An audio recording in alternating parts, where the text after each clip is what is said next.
everybody, it is Mitch here from the Brew Lab once again, and today we're going to talk about the Gaggia Classic Pro espresso machines. Yes, they do milk as well. It's called an espresso machine. I'm not going to explain why. Anyway, I'm going to give you a full rundown of this. I'm not going to go into full nerd mode, but I am going to tell you some pretty cool details. These guys have been around for 30 years, hence why there's right here a 30th anniversary, beautiful little thing. This is actually number 27 of 3,000, which is a pretty low number when you think about it, when they're worldwide. I'm not completely convinced that this one's for sale, because it might end up in someone's house. And it actually even comes with some pretty cool little 30th anniversary art from an Italian artist. I'm not going to show you that, because that only gets to. So, details of the machine: it is a single boiler, not a dual boiler, and I'm going to show you an advantage to that. Not that it makes better coffee than a dual boiler, but I'm going to show you an advantage of having a single boiler machine. There's a little bit of a hack that I'll show you later to pull an incredible espresso, and it already pulls bloody good espresso. I've already changed out the basket. It comes with 3 different baskets. It comes with a single basket that goes in the bin because we're not peasants. It comes with a double, which is like an 18 kind of gram basket. And then it comes with this weird little thing that's already fitted to the portafilter when it comes in the box. And that's for like capsule style coffee pod sort of things that, yeah, anyway, we won't go into that. And there are heaps of upgrades for this. You can go to a bottomless portafilter, which a lot of people think it's just for Instagram points. Yes, it does look good on Instagram, but it has a lot of benefits. More crema, a little bit more flavour, and you can actually fit a bigger cup because it doesn't have the spouts underneath. There's other little things as well, but whatever. Good. It's actually a good training tool. Also, being a full-size 58mm portafilter, you can fit commercial accessories. So if your grinder spurts a little bit, like most of them do, you fit this little collar to it and it actually catches it, and then you can kind of bounce it in a little bit. Less mess, less wastage, and if you're dosing, you're actually going to express what you put in because it's not on your bench. So that's kind of cool. Also, being full size, you can use a proper dosing cup, so that with a basket in there fits a little bit nicer, but you can literally dose your coffee from the grinder, weigh it, chuck it on, and you get all your coffee in there, no wastage, no mess, and again, you dose properly. Everyone loves a good dose. The VL turbo guys will get that. I'm going to make some coffee. This thing's been warming up. It does pull an espresso shot within about 5 minutes of turning on. The longer you leave it on, the better. Okay, it does have a cup warmer on top, which is bloody hot already, and this thing makes great coffee. A warm cup makes a better coffee, but we won't go into that. So I'm going to jump around that side and make a coffee because I'm not like James Hoffman and I can do these weird things from the other side of the machine. Back in a sec. Alright, so look, I'm going to go into full detail, and my full details are generally pretty lengthy and delayed and I ramble on, and this is still going to be a short video, maybe. So literally plug the machine into the wall, fill it up with water, flick that button and that red light will come on. The machine is on and warming up, cup warmer, everything. Okay, it's as simple as that. Then you wait. As soon as this red light's on, you can pull a shot. Like I was saying, the longer you leave it on, the better. Everything gets hot. There's arguments as to too long, but whatever, we're not going there. So, full size, give that little guy a purge. Always purge. You can also purge the steam wand. Okay, I'm not going to go into doing milk today, to be honest. If you buy one of these, it's super easy, you'll work it out. That is hot, everything's ready to go. That's bloody hot, everything's perfect, okay? It's got a massive drip tray which sounds super wanky, but it's a huge advantage. Having a big drip tray definitely helps. It's not over the top, it just works. Really, really simple. I'm gonna make a coffee. I'm gonna show you how easy it is. Okay, I'm even gonna grab a cup because I want to drink it.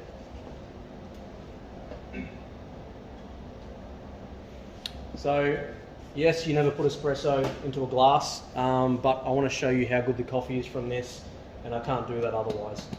So, that glass is kind of gross.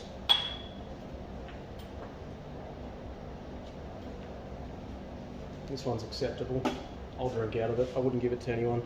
It's one of the disadvantages of being closed for so long. Yeah. Anyway, that's going to warm up. It's been on top of the Opera anyway. So, 18 grams of coffee, finely ground of course. I'm not going to go crazy, we're just going to tamp it. No puck press needed here. And a really good guide to know that your espresso is flat is that your portafilter has that little edge there, right? That's generally a pretty good guide if that's sitting flush all the way around that lip. Simple as that. Wow. Little Tiamo mat that is available from us as well. Pop that guy in there. I know what you're thinking. Pull the shot.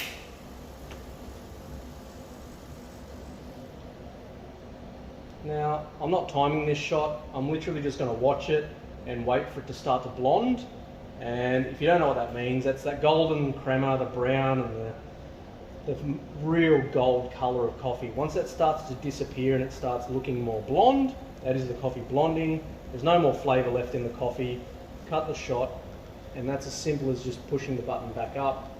But right now that's still pretty good. Starting to clear up a bit now. That'll do me. Now that is a super creamy coffee. I did not dial in this coffee by any means. It's literally straight out of the grinder that we're using over there. Insanely creamy, lots of crema.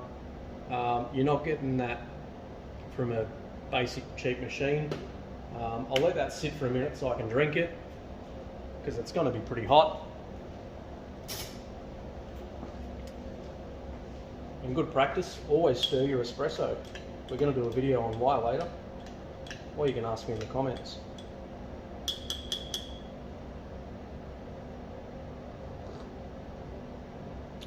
Oh man,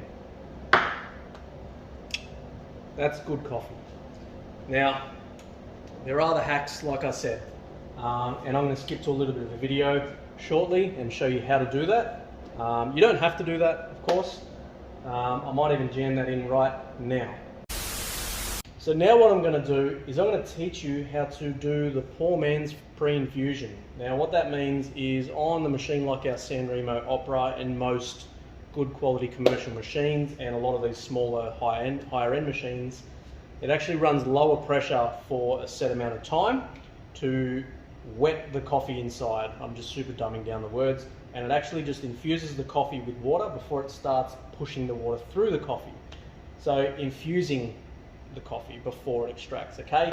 So how we're gonna do that without having adjustable pressures is we're gonna do a little hack. So being a single boiler machine, you can actually have a benefit, okay? That guy there is actually pulling hot water straight out of the steam wand. Because I'm actually opening the vent, which allows it to do that. So if you, I'm going to take this guy out. So if you run the shot, you can see the amount of water coming out of there. Okay. Now if you open the steam wand and do that, it's about half, because I'm sending half the pressure to the steam wand and the other half to the group head. So a really easy way to pull a shot with pre-infusion: open the steam wand, pull your shot for about 3 to 5 seconds, whatever you want, then close your steam wand and see the difference. So it literally halves the amount of flow. And then when you're done with your shot, kill the shot. Now you can experiment with that however you like. I would generally start the shot at half, so open, start the shot, 3 to 5 seconds, anywhere there you think is right, then close it, then wait till your shot's finished, finish your shot, okay, switch the button back off. You can experiment by switching it off, you know, going back to half pressure towards the end of the shot if you want to post extraction at a lower pressure. Our espresso shots out of the San Remo, we have some pretty cool funky settings, and it makes an enormous difference, all of those little funky things. We're back. Now, once you've done that, either way, you can do the hack or you can do it the normal way. Always pull the portafilter out, check your puck, it's there. Always give it a clean out. Purge. See all that dirty coffee that came out to start with? Always clean that. I even give the portafilter a bit of a flush through, and you'll see a little bit of colour come out.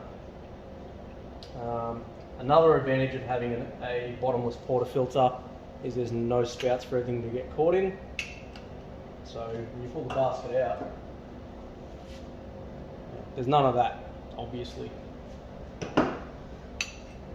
So that's it. Pop it back in, ready to rock and roll for the next time.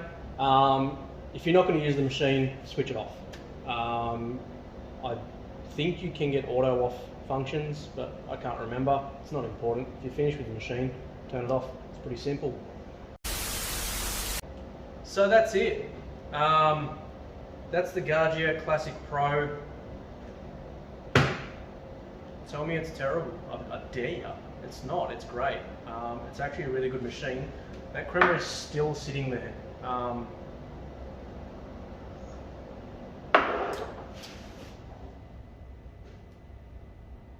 That's a good coffee. For the price, I do not know of a better machine that can do that. I don't know of a machine of double the price that can make a coffee that good, to be honest. Well done, Gaggia. Well done, Italy. You make incredible machines. I'm going to leave it at that before I get in trouble for saying more. Thanks, guys. Cheers for watching. See ya.